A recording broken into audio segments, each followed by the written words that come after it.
नमस्कार। आकाशवाणी कटक आंचलिक संवाद पढ़ुछंती सरिता साहू। मुख्य संवाद राज्य में बालीघाट नीलाम प्रक्रिया बंद होगा नहीं सूचना देले राजस्व मंत्री। देशव्यापी आज पालन करा जाउछि एनसीसी 78तम प्रतिष्ठा दिवस। गोआरे आयोजित 56तम अंतर्जातीय चलचित्र महोत्सव चतुर्थ दिवस में नारी शक्ति आधारित विभिन्न चलचित्र होइछि प्रदर्शित एवं आसंता मास 13 तारिख में अनुष्ठित होगा चतुर्थ राष्ट्रीय लोक अदालत। राज्य में बालीघाट नीलाम कराजिबो नाही बोली राजस्व मंत्री सुरेश पूजारी कहिसेंति। बालीर सर्वनिम्न सहायक मूल्य एमएसपी निर्धारण कराजिबा परे बालीघाट नीलाम को बंद कराजिबो। निर्धारित दर ठारू अधिक टंकारे बाली बिक्री कले दृढ़ कार्यानुष्ठान ग्रहण कराजिबो बोली मंत्री कहिसेंति। एथिसह राज्य सरकारक गृह योजना रे घर तैयारी करुथिबा हिताधिकारी को मागणारे बाली जोगाई दियाजिबा सह एमएसपी छाड़ कराजिबो। बाली चोरा चालान रोकिबा पई जंगल विभाग ठारू आरंभ करी अतिरिक्त तहसिलदार पर्यंत अधिकारी को दायित्व दियाଯାଇଛି बोली मंत्री श्री पूजारी कहिसेंति। लघु खनिज पदार्थ प्रसंग को लेकर 6टा निष्पत्ति होता कैबिनेट को आसबार पूर्व माननीय खनि मंत्री एवं खनि विभाग अतिरिक्त शासन सचिव कौन कौन संभाव्य संशोधन आवश्यकता अच्छी एवं लोकंर स्वार्थ को देखिक कौन कौन एसओपी जारी कर आउ बालीघाट नीलाम हेब नहीं। नीलाम अंशग्रहण करुवा ठिकादार माने दर जी ने से स्वाभाविक भाव में मार्केट को आसला दर आहरी बढ़ तेणु प्रत्येक बालीघाटर ऑफसेट प्राइस ठारू अधिक केही नहीं पारिबो नाही। सेवा प्रतिबद्धता श्रृंखला और देशप्रेमर सर्वश्रेष्ठ निदर्शन जातीय समर शिक्षार्थी बाहिनी एनसीसी 78तम प्रतिष्ठा दिवस आज देशव्यापी पालन करा जाउछि। एनसीसी देशर युवशक्ति एवं संभावनार दृढ़ प्रतीक भाव उभा होइछि बोली प्रतिरक्षा सचिव राजेश कुमार कहिसेंति। आगामी दिन में सरकार एनसीसी संख्या को 17 ରୁ 20 लाख को वृद्धि करने को लक्ष्य रखिछंती। जातीय सुरक्षा और विकास क्षेत्र में एनसीसी भूमिका को विस्तार करने एही योजना रहिछि बोली श्री कुमार कहिसेंति। देशर 700 ରୁ ऊर्ध्व जिले में एनसीसी उपस्थिति रहिछि। सेमानक मध्यरु 40% महिला प्रशिक्षार्थी रहिछंती।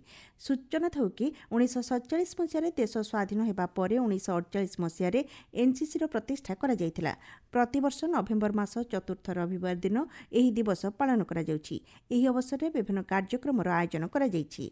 राज्यपाल डॉ हरिबाबू कंभमपाटी शुभेच्छा जणाई कहिसेंति आत्मविश्वासी स्थिर एवं युवपीढ़ी मध्य देशप्रेमर भाव को उद्रेक करिबारे एनसीसी गुरुत्वपूर्ण भूमिका निर्वाह करि आसुछि। एनसीसी दृढ़ अनुशासित मनोभाव एवं अटल समर्पण को राज्यपाल प्रशंसा करिसेंति। देश में श्रम आईन गुड़ी को अधिक सरल तथा सुसंहत करने उद्देश्य सरकार 4टी नूतन श्रम संहिता लागू करिसेंति। सेगुड़िक है मजूरी संहिता 2019, औद्योगिक संपर्कित संहिता 2020, सामाजिक सुरक्षा संहिता 2020 एवं व्यावसायिक सुरक्षा स्वास्थ्य और कार्यावस्था संहिता 2020। एही संहिता गुड़िक माध्यम वैश्विक सामाजिक सुरक्षा, सर्वनिम्न एवं ठीक समय मजूरी प्रदान, सुरक्षित कार्यस्थली एवं सर्वसाधारण विशेषकर महिला और युववर्ग लगी आर्थिक सुजोग सुनिश्चित करा जाय परिबो। नूतन भावे लागू करा जायथिबा आईन को विभिन्न महल रे प्रशंसा करा जाउछि। एही पदक्षेप श्रमिकଙ୍କ सुरक्षा को सुनिश्चित करबा सह श्रम क्षेत्र को अधिक सशक्त करिबो बोली बलांगीर सत्यनारायण दास प्रतिक्रिया रे आकाशवाणी को कहिसेंति।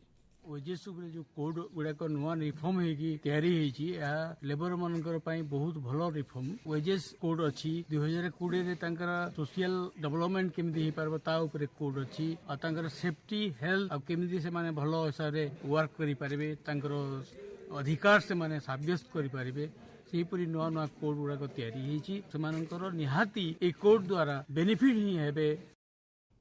आपण मैंने आंचलिक संवाद शुणुंट आकाशवाणी कटक केन्द्र। विशिष्ट जननायक तथा पूर्वतन मुख्यमंत्री स्वर्गत नवकृष्ण चौधरी जन्मवार्षिकी आज राज्यव्यापी पालन करा जाउछि।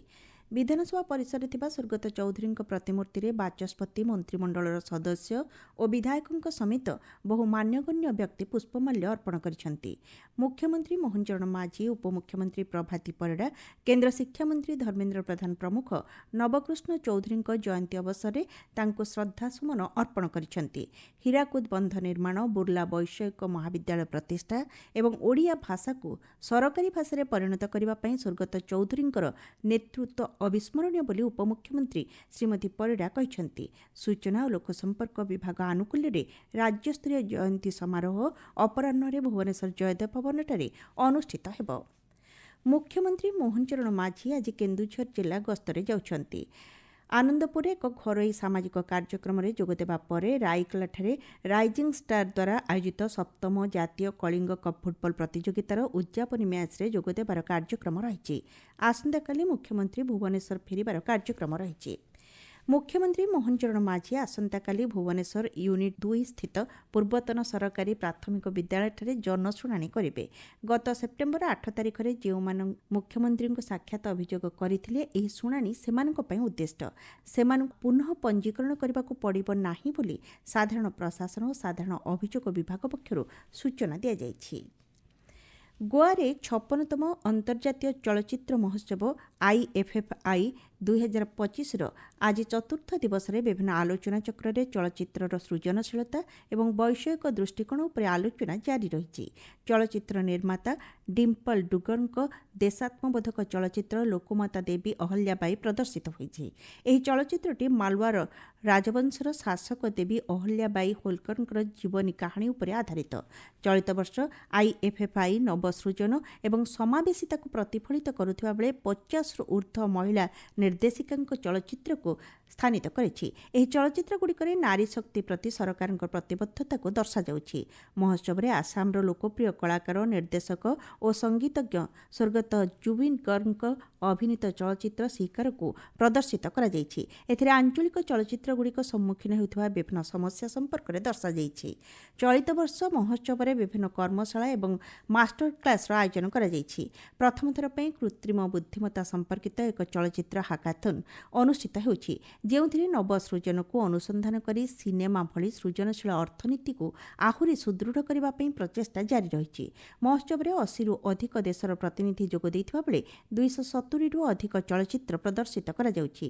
ଓଡ଼ିଶାର ବରିଷ୍ଠ ସିନେ ସମୀକ୍ଷକ ତଥା ଗବେଷକ ସୂର୍ଯ୍ୟ ଦେଓ ଯୋଗଦେଇ ଆକାଶବାଣୀକୁ ପ୍ରତିକ୍ରିୟାରେ କହିଛନ୍ତି, ओडिया चलचित्रटीए जाई सेठी प्रीमियर हबा अब ओडिया मानक पाई निहाती हबरे एक सुखबर और गर्वर विषय विशाखर से वास्तववाद चलचित्र सेठी प्रदर्शित हबा बा ओडिशार प्रतिनिधित्व हबा गाला प्रीमियर गर्व और सेठी भी जना पड़े आम ओडिशा जो सब फिल्म होची आमे भी पछरे ना हो आमर माटी को लेकी भूमि को लेकी आमे भी प्रेजेंट करू केमिति आमर स्पिरिचुअलिटी आमर कल्ट को केमिति से एक्सप्लोर करछ सिनेमा रे।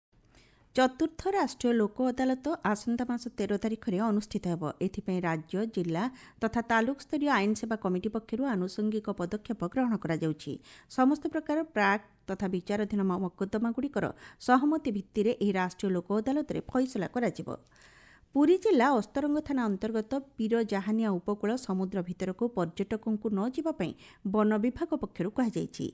देवी नदी पार्श्ववर्ती पीर जाहानिया समुद्र कूल कुंभीर चलप्रचल करुथिबा स्थानीय लोक देखिबा परे वन विभाग पक्षरु एपरि कटकणा जारी करा जायछि। पर्यटक मानकु डाकबाजी यंत्र माध्यम सचेतन करा जाउछि। स्वास्थ्य और परिवार कल्याण विभाग पक्षर कुष्ठ रोग चिन्हट अभियान जारी रही।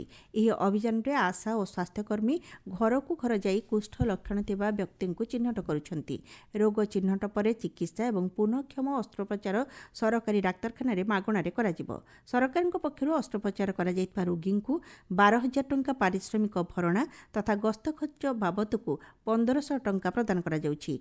पुरी, केन्द्रापड़ा, जगतसिंहपुर, कंधमाल और रायगड़ा व्यतीत अन्य समस्त जिले में कार्यक्रम चलित मास 30 तारिख पर्यंत अनुष्ठित हेब। भद्रक जिला वासुदेवपुर ब्लॉक माटीपकाठारे मत्स्य प्राणी संपद मेला अनुष्ठित हो जाइछि। सांसद अभिमन्यु सेठी, विधायक अशोक दास प्रमुख एथिरे जोग देइथिले। कंधमाल जिला परिषद सम्मेलन कक्ष जिला मत्स्य विभाग पक्षरु विश्व मत्स्य दिवस पालित हो जाइछि। कटक बारवाटी स्टाडियम आसंता 9 तारिख में भारत दक्षिण आफ्रिका मध्य 5 मैच विशिष्ट T20 श्रृंखलार प्रथम मैच खेल बारवाटी स्टाडियम यह चतुर्थ अंतर्जातीय T20 मैच एथिपाई ओसीए पक्षर जोरदार प्रस्तुति चली पूर्वर बारवाटी 3टी T20 मैच खेल बेले भारत 3टी जाक मैच खेली गोटे मैच जीति मुख्य संवाद पुणी थे राज्य में बालिघाट नीलाम प्रक्रिया बंद होगा नहीं सूचना देले राजस्व मंत्री देशव्यापी आज पालन एनसीसी 78तम प्रतिष्ठा दिवस गोवे आयोजित 56तम अंतर्जातीय चलचित्र महोत्सव चतुर्थ दिवस में नारी शक्ति आधारित विभिन्न चलचित्र प्रदर्शित एवं आसंता मास 13 तारिख में अनुष्ठित हो चतुर्थ राष्ट्रीय लोक अदालत आंचलिक संवाद बर्तमान एतिकी परवर्ती संवाद आपण शुणिपारे संध्या 6:45 मिनिट्रे।